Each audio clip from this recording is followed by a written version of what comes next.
Hello everyone, welcome to our YouTube channel Incredible Fisheries again. In this video today we are going to discuss about the well-known disease is dropsy and also known infectious dropsy of carps. So let's start the video.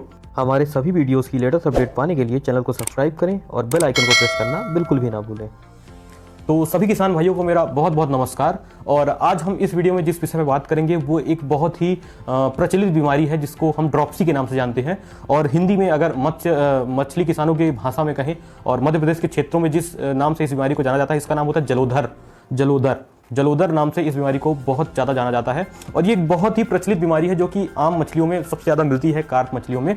और जो एक fact है कि dropsy जो है मिलती है वो करीबन ऐसे 100 अगर केस हैं ड्रॉप्सी के तो उसमें 90% जो केस होते हैं वो सिर्फ और सिर्फ कॉमन कार्प में होते हैं। तो सबसे ज़्यादा जो ड्रॉप्सी बीमारी पाई जाती है वो कॉमन कार्प में भी पाई जाती है। बट और भी मछलियाँ जो अपनी कार्प फिशेस हैं उनमें रोहू गतला मृगल हो गई, एक्सोटिक हो गई, तो इसमें ग्रास कार्प वगैरह इनमें भी थोड़ी बहुत मात्रा में कभी कभी देखने को मिलती है ड्रॉप्सी। बट इसके क्लिनिकल साइंस कॉमन कार्प में और इन मछलियों में बिल्कुल अलग होते हैं। और कहीं कहीं जैसे पंगेसियस हो गई, इसमें भी आजकल ड्रॉप्सी जो है बहुत सारे किसानों के बीच में मिल चुका हूं, तो कहीं कहीं ड्रॉप्सी इनमें भी किसी न किसी फॉर्म में दिख रही है। अब जो ड्रॉप्सी का मेन कॉजिंग फैक्टर है, जो कारक है वो है दो बैक्टीरिया। एक तो होता है एरोमोनास हाइड्रोफिला, एरोमोनास स्पीसीज जो है, एरोमोनास स्पीसीज का एक एरोमोनास हाइड्रोफिला और स्यूडोमोनास फ्लोरेंसिस। एरोमोनास हाइड्रोफिला और स्यूडोमोनास फ्लोरेंसिस जब मिलके अटैक करते हैं तो जो डिजीज कॉज होती है वो ड्रॉप्सी होती है। दो बैक्टीरिया से जो डिजीज कॉज हो रही है वो ड्रॉप्सी है। और ये सबसे ज़्यादा हमारे किसानों के बीच में प्रचलित बीमारी जो कि मछलियों के कल्चर में सबसे ज़्यादा मिल रही है, तो ड्रॉप्सी मिल रही है। अब इस बीमारी का जो मेन लक्षण है, तो मेन लक्षण है इसके नाम से ही आप देख पा रहे हैं, जो ड्रॉप्सी का मीन होता है वो होता है एक्सेस अमाउंट ऑफ वाटर या excess amount of fluid. But अभी हम हिंदी में आते हैं तो जलोदर मतलब उधर में जल का भर जाना, यानी बाहर के फ्लड का भर जाना, ये होता है जलोदर। पेट बड़ा हो जाता है, मीन्स पानी भर जाता है पेट में। तो ये जो मछलियों का बीमारी है, कई किसानों के मेरे पास कॉल्स आते हैं तो वो कहते हैं सर हमारी मछली के पेट में पानी भर गया है सर।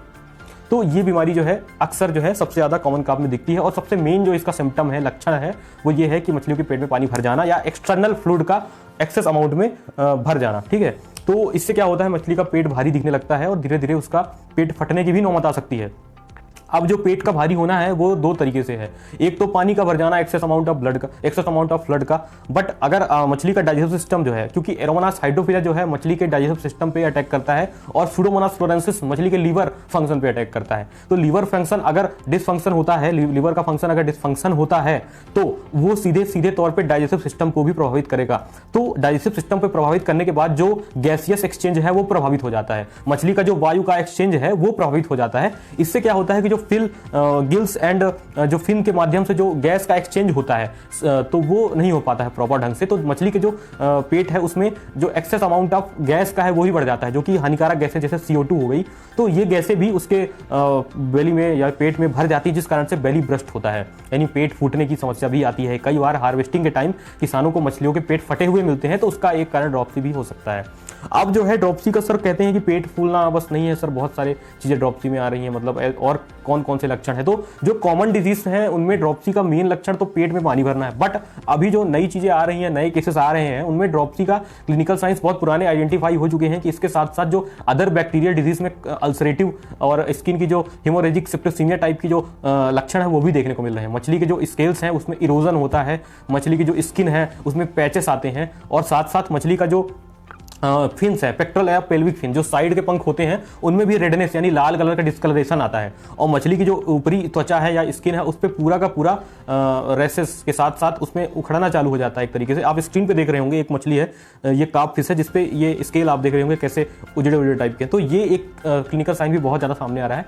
अब आता है कि हाँ, अगर आपके तालाब में मछली में ड्रॉप्सी है तो आप कैसे आइडेंटिफाई करेंगे। सबसे पहले किसी भी डिजीज का आइडेंटिफिकेशन करना है, किसी भी बीमारी का पता लगाना है, चाहे वो बैक्टीरिया कॉज हो, वायरल कॉज हो, पैरासिटिक हो या फिर फंगल हो, चाहे वो जीवाणु, विषाणु, बैक्टीरिया या फंगस से हो, तो आपको पता कैसे करना है उसका बिहेवियर। सबसे पहली बात है, ड्रॉप्सी में मछली जो है खाना बंद कर देती है, फीड इनटेक कैपेसिटी जो है वो लो हो जाती है। जैसे अपन तालाब में दाना डालते हैं तो मछली तुरंत ऊपर आती है खाना खाने के लिए, दाना लेने के लिए। बट आप अगर ड्रॉप्सी के केस में या अन्य किसी बीमारी के केस में मछली दाना खाने ऊपर नहीं आएगी, और ज्यादातर वो पसंद करेगी तली में जाके आराम करना, यानी रेस्ट फेस पे। और स्विमिंग अबनॉर्मलिटी भी आती है, अगर वो मछली सही से तैर नहीं रही है, एक जगह पर रुक रही है या नीचे जा रही है, डाउनवर्ड मूवमेंट मूवमेंट है तो भी अपन देख सकते हैं कि वो ड्रॉपसी हो सकता है। तो इस स्थिति में मछली का आइसोलेशन करके उसका निकाल के और आपको चेक करना है कि उसमें क्या क्या लक्षण है, ठीक है।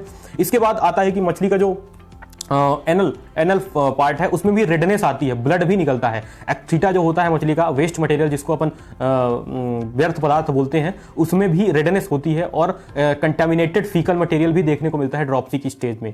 कंटामिनेटेड फीकल मटेरियल में जो है अच्छे तरीके से डाइजेशन ना होने के कारण बैक्टीरिया या कंटामिनेशन भी देखने को मिलता है। तो ये ऐसे कई लक्षण हैं जो मिश्रित रूप से, संयुक्त रूप से आपको अपनी मछलियों में देखने को मिल जाएंगे जब आपकी मछलियों को ड्रॉपसी है। अब सबसे बड़ी बात आती है कि जो एक्वेरियम फिशेस हैं, जो कांच घर में जलशाला में मछलियां होती हैं एक्वेरियम में, इनमें भी ड्रॉपसी बहुत ज्यादा पाई जाती है। कई बार गोल्ड फिश, मोली गप्पी और जो अदर मछलियां हैं अपनी कल्टिवेटिव एक्वेरियम कल्टिवेटिव फिशेस है, इसमें भी सबसे ज्यादा ड्रॉपसी पाई जाती है। तो जो एक्वेरियम में हम मछली का ट्रीटमेंट करते हैं तो मछली बहुत कम मात्रा में होती है, 2, 4, 6 होती है, तो उसका ट्रीटमेंट हम सिंपली ड्रिप ट्रीटमेंट या बाज ट्रीटमेंट यूज करते हैं। उसमें अपन मछली को निकाल के 3% जो है NaCl का सोल्यूशन होता है उस पर अपन डिप करते हैं। बट अगर आपको बड़े स्टेज में तालाब में ड्रॉपसी का ट्रीटमेंट करना है तो आप डिप ट्रीटमेंट का यूज या बाज ट्रीटमेंट का यूज नहीं कर सकते, क्योंकि आपके पास अगर 10-12 हजार मछलियां तो आप कैसे एक एक को निकाल के, तो इसके लिए ओरल ट्रीटमेंट यूज होता है जिसमें अपन नमक से या आयोडीन से ही इसका ट्रीटमेंट संभव है। जो ड्रॉपसी का ट्रीटमेंट है, ड्रॉपसी का उपचार है, जलोदर का उपचार है, वो नमक या आयोडीन से ही संभव है। तो इसमें सबसे बड़ी जो 7 डेज का साइकिल्स, मेरे जो प्रैक्टिकल इसमें ट्रीटमेंट है उसमें 7 डेज के साइकिल में ड्रॉपसी कैसे होती है, उसमें आपको हर तीसरे दिन नमक का उपयोग, हर दूसरे दिन लाइम का उपयोग, तो लाइम चूना है और नमक है, और 7वें दिन फिटकड़ी का उपयोग करके अपन इसका जो है पूरी तरीके से मिटा सकते हैं। तो ड्रॉपसी के ट्रीटमेंट में नमक, लाइम और साथ में फिटकड़ी का यूज जो है बहुत ज़्यादा कारगर है। आप इसको करके देखेंगे तो आपको बेसिकली 100% रिजल्ट मिलेगा।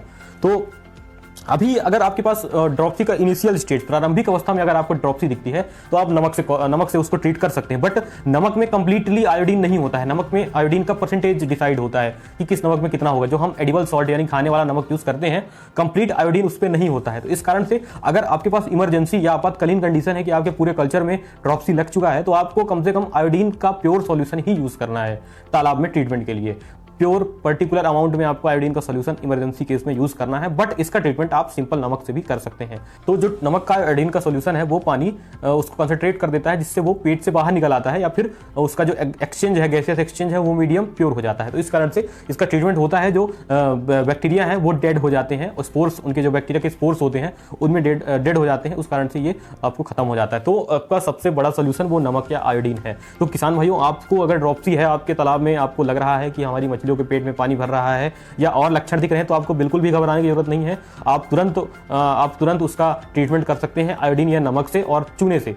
अगर आपके पास फिटकड़ी उपलब्ध है तो और अच्छी चीज़ है, बट आप नमक और चूने से उसका उपयोग, उसका ट्रीटमेंट कर सकते हैं। तो अभी सबसे बड़ी बात कि आयोडीन जो है वो कई लोग पूछते हैं कि सर आप किस कंपनी का सलाह देते हैं, तो मैं जो सलाह देता हूँ वो एक्वानेट की एक्वा आयोडीन का सलाह देता हूँ। आप कोई भी मेडिसिन अपने पहुँच के अनुसार यूज़ कर सकते हैं। जो आपकी नियर प्रेजेंट है, जो मेडिसिन आपके पास मिल रही है आयोडीन, वो आप यूज़ कर सकते हैं। बट जो मेरा रिकमेंडेशन है और जो मैं फार्मर्स के फील्ड में यूज़ करता हूँ, तो एक्वानेट का जो स्क्रीन पे आपको सामने दिख रहा है एक्वा आयोडीन सोल्यूशन, ये बहुत अच्छा सॉल्यूशन है और इसका रिजल्ट जो है किसानों के बीच बहुत अच्छा मिला। एमपी में सबसे ज्यादा मार्केटेबल आयोडीन है, ये भी आपको बता दूं। एमपी के जो फार्मर्स हैं सबसे ज्यादा इसी को पसंद करते हैं और आयोडीन का सॉल्यूशन सबसे ज्यादा एक्वानेट का जो है एमपी के फार्मर्स के बीच में प्रचलित है।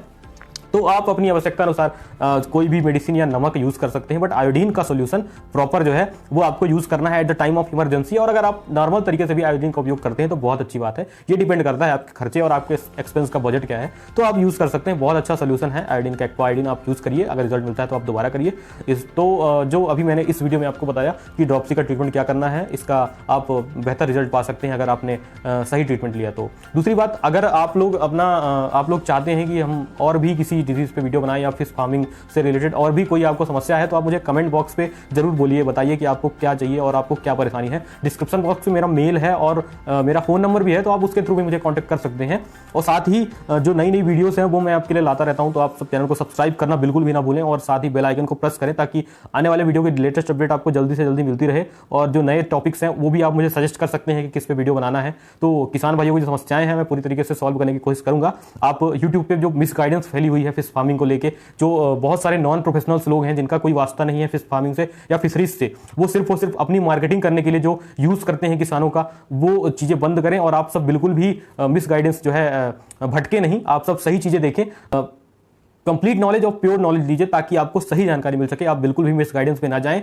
और जो लुटेरे हैं फिश फार्मिंग के रूप में जो कंपनियां घूम रही हैं, जो कंसल्टेंट फेक सलाहकार जो घूम रहे हैं, उनसे बिल्कुल भी बच के रहें और अपने पैसे को बचाएं, अपने कल्चर को बचाएं, तो आपको अच्छा रहेगा। और आप सही जानकारी का उपयोग करें, सही फार्मिंग उपयोग करें, बिल्कुल आपको बहुत अच्छा कल्चर मिलेगा। और कोई भी ऐसी बीमारी नहीं है, बहुत सारी वायरल को छोड़ के ऐसी जिनका ट्रीटमेंट आसानी से ना हो सके। तो इसी तरह के कुछ वीडियोस के लिए आप हमारे साथ बने रहिए और आने वाले समय में भी बहुत सारे नए नए टॉपिक पे वीडियोस आएंगे। तो किसान भाइयों से मेरा निवेदन है कि आप सब चैनल को सब्सक्राइब भी करें, लाइक भी करें, और ताकि सभी लोगों तक भी पहुंचाएं जो आपके किसान फिश फार्मिंग कर रहे हैं और उनको जानकारी चाहिए। तो आप सब हमारे साथ बने रहिए, देखते रहिए इनक्रेडिबल फिशरीज। बहुत बहुत धन्यवाद आपका। जय हिंद।